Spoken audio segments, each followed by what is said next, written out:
Hello kids up front, this is your final improv video, brought to you again by me, Jojo, and my friend, Luke.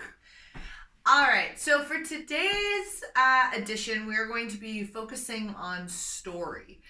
So the first thing we're going to do, as per usual, is warm up. So we're going to just start with a shakeout. So what we're going to do is we're going to shake out all of our limbs, our jaws, and our whole body. So we're going to go down, counting from 7, but we're going to start with our right hand. So if everyone can put up their right hand. And we're going to shake this out 7 times. So we'll count down from 7. You can count with me. We'll go 7, 6, 5, 4, 3, 2, 1. Then we're going to move on to our left hand. 7, 6, 5, 4, 3, 2, 1. Our right leg. 7, 6, 5, 4, 3, 2, 1. Our left leg. 7, 6, 5, 4, 3, 2, 1. Our jaw, and this is where it gets a little silly. And then our whole body. 7, 6, 5, 4, 3, 2, 1. Then we're going to go back and we're going to repeat. We're going to do that same order, but we're going to go from 6. We're going to do that all the way down to 1, okay? So Luke and I are going to do it. We're going to do it really quickly. We're going to count together. Got it. All right, so we'll go to 6 now. 6, 5, 4, 3, 2, 1. 6, 5, 4, 3, 2, 1. 6, 5, 4, 3, 2, 1. 6, 5, 4, 3, 2, 1. 6, 5, 4, 3, 2, 1. 5, 4, 3, 2, 1. 5, 4, 3, 2, 1. 5, 4, 3, 2, 1. 5, 4, 3, 2, 1. 5, 4, 3, 2, 1. 4, 3, 2, 1. 4, 3, 2, 1. 4, 3, 2, 1. 4, 3, 2, 1. 4, 3, 2, 1. 3, 2, 1. 3, 2, 1. 3, 2, 1. 3, 2, 1. 3, 2, 1. 2, 1. 2, 1. 2, 1. 2, 1. 2, 1. 1, 1, 1, 1. Now you can just go a little crazy, get a little loose, and you should feel fully energized from tops to tails. All right. So as I said, we're looking at story today. So at Rapid Fire Theater, where I have been training improv for many, many years, we like to break our stories into 5 parts. So I'm going to get a little closer for this. 5 points to a 5-point story. The first thing that we need to know in our story is where it's located. So think about a place. I like to think about like an upside down triangle. You can make things really broad, but we want to get really close to that tip and as specific as possible. So for instance, the world is a place, but even more specific is Canada. Even more specific is Edmonton. Even more specific is West Edmonton Mall. And even more specific than that is the food court. So if you want to get into a really specific place, that will be best. So we got our location. Now we need to think of characters that would be in that location. So the second point is characters. I like to think about at least 2 characters that would be in your story. Ideally, you want the characters to belong in that setting.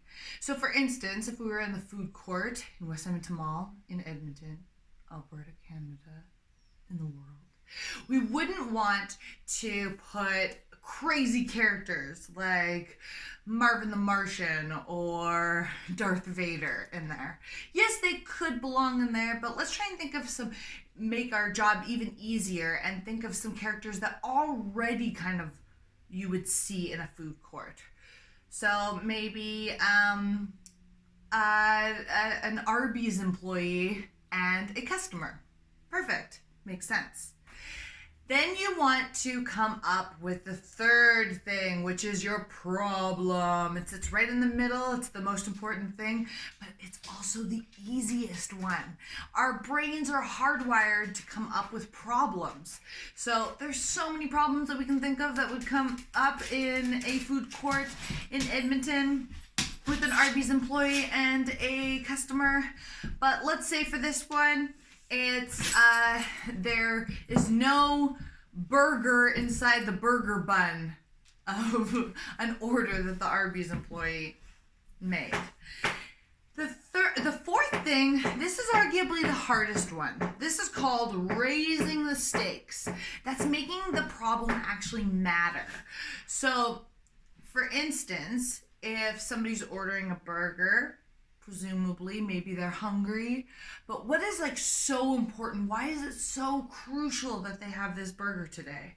Maybe they only get to have one Arby's burger once a year and it's today on their birthday. Or maybe they have to go to work really soon and they don't have time to wait at any other lines. This was the shortest line and it's the fastest way to get food. So something that just makes it important for our character to achieve their goal or for a threat of the problem. Then the fifth one, and this has many, many options, you're going to want to come up with a solution.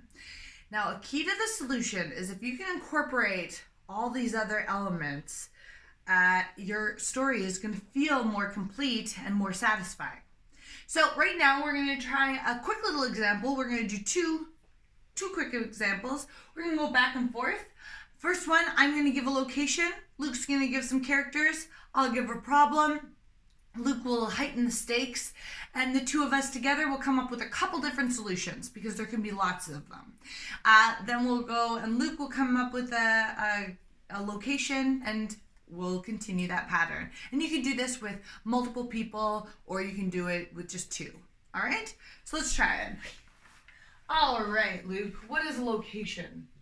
A location is... Let's see. Ooh, how about a museum? Ooh, I like that a lot. Okay, a museum. And two characters in a museum are going to be the janitor.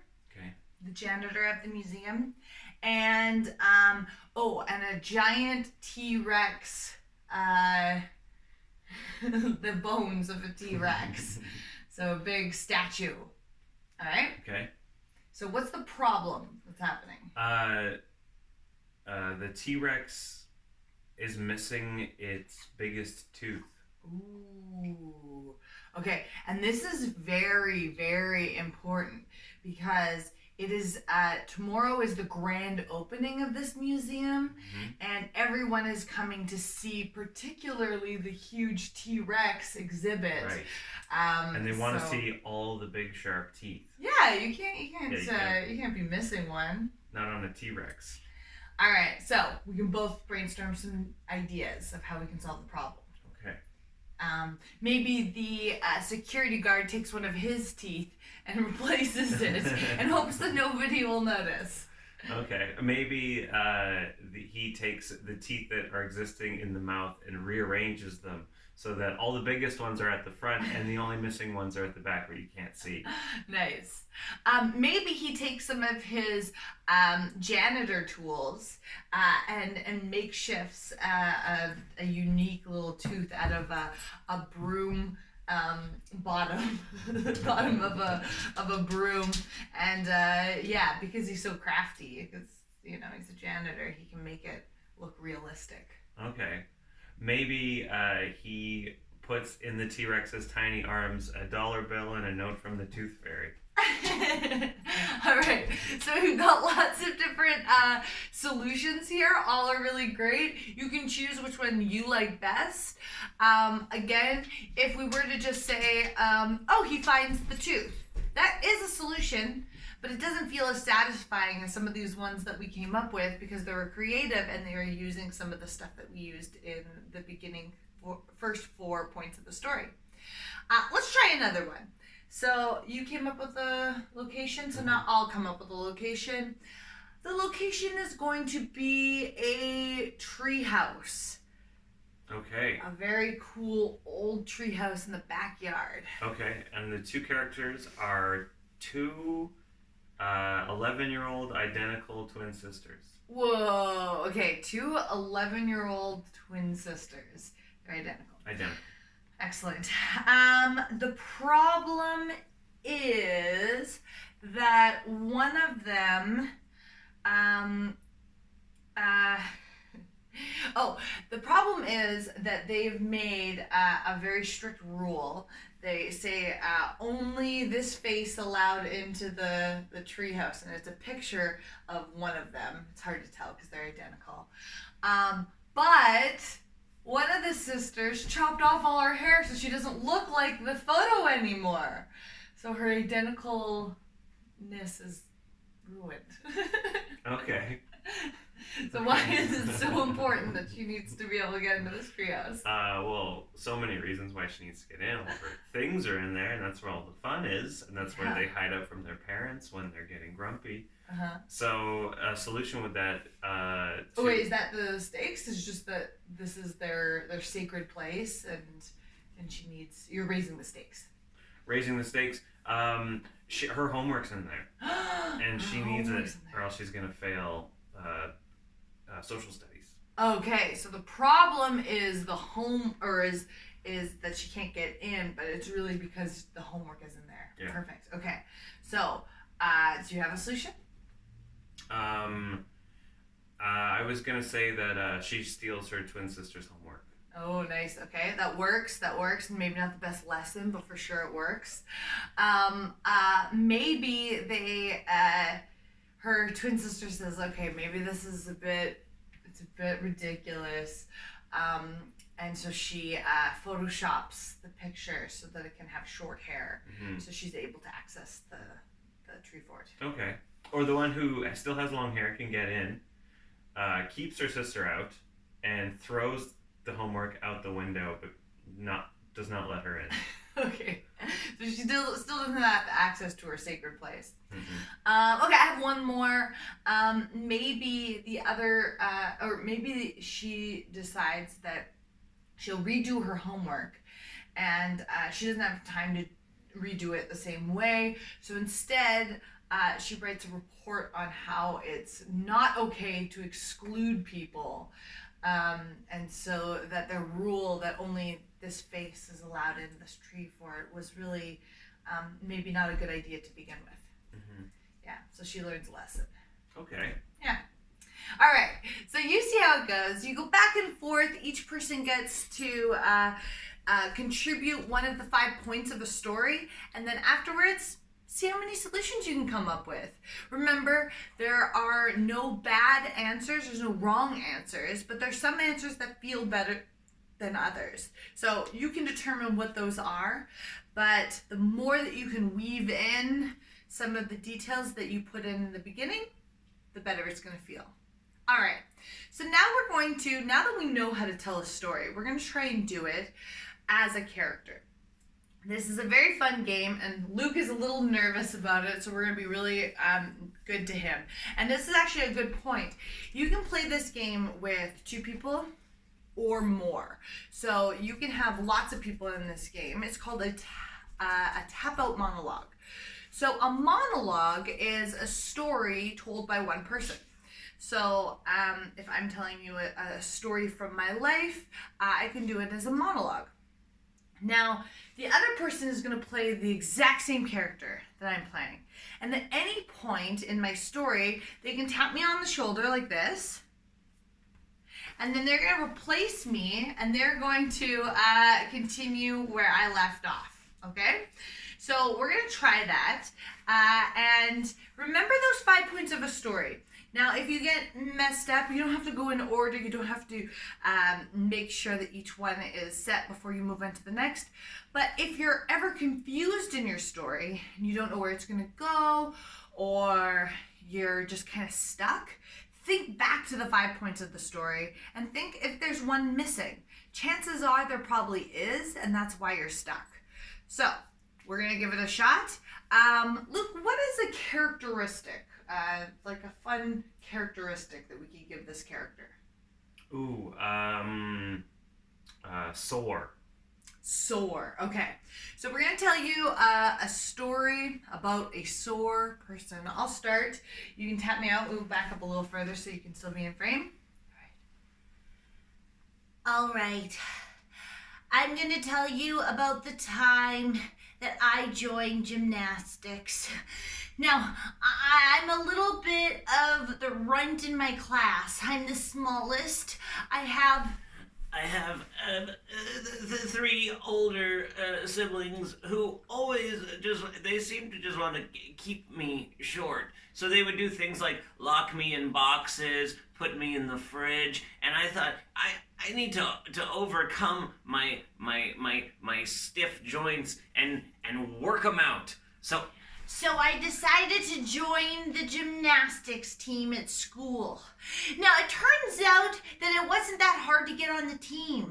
They let anybody on, which at first I thought was a good thing until I realized that the team was bigger than my brothers combined. I was so small, I was looking up at them like they were big towers, buildings, and I was just a little ant. But then we started moving our bodies. We started doing twirls and hanging off of different gymnastics things. And I noticed that I could hang way longer than any of these other big giants. Because my body was so small, I barely had to use any upper body strength to hold me up. That's when they started using me as the top of the pyramid. They did things like spin me around. I felt like I really owned this. But the next thing that happened was a strength test. We had to try to lift each other up into the air, and I thought, how could I possibly lift these people into the air? They're gargantuan. So what I did was I made a plan. See, what I would do, I would get down to the center of my balance, and I would focus real hard, and I would make sure that everything was stacked, one on top of the other. Head, shoulders, body, legs. As I was bracing myself to be the bottom of the pyramid, I saw a person come up and join me at the base. They linked arms with me, and suddenly the weight was distributed, and it didn't feel all that heavy. And I realized there and then that it doesn't matter if you're small, because to accomplish the best things in life, you need a team, and you need teamwork. And then that's when it clicked that gymnastics wasn't all about strength and me. Life isn't about just me. Anywhere I go, so long as I can ask for help and make a plan, that everything that you can lift up the biggest person in the world, so long as you got enough people on the bottom. So that day, when I came home all stiff and kind of sore from all the working out I did, my brothers came up to me one by one, ready to shove me in a box or to make fun of me and trap me in my own closet. But all I did was brace them. I grabbed their arms and we formed a base. They couldn't get out. I had all these new techniques. And then one jumped on top of us, and we were building a pyramid so high that all the neighborhood kids came over and were in awe. Suddenly I wasn't the odd one out. I was part of the team. I was the bottom of the base, the foundation of the family. And from then on, that day I was at the bottom of the base, but the next day I was at the top of the base, and I could see higher than anybody. And at that point, I knew what it truly meant to be a giant. Yay! That's our story. Good job, Luke. Thank You're you. a pro. Thanks. One thing about that game is, notice when I was kind of struggling, I couldn't find my word. It's really nice to have that extra person come back and be able to support you in those moments. So there's times where it felt like maybe one of us was losing steam. We didn't know what to say next. That's a perfect opportunity to come in and support your fellow improviser and save them. Even if you don't have an idea, it'll make them know that you've got their back and you know that you've got theirs. So, and that's what improv is all about. Remember, be positive, say yes, and listen to each other, and you'll be able to get through your stories. And if you can incorporate those 5 points, your stories are going to be awesome. Thank you so much for tuning in to another improv lesson with myself and Luke. We've had such a blast working with you all, and I hope that you now have some tools to do some improv at home with your family or within your bubble. Thank you so much. We'll talk again soon, I hope. Bye. Bye.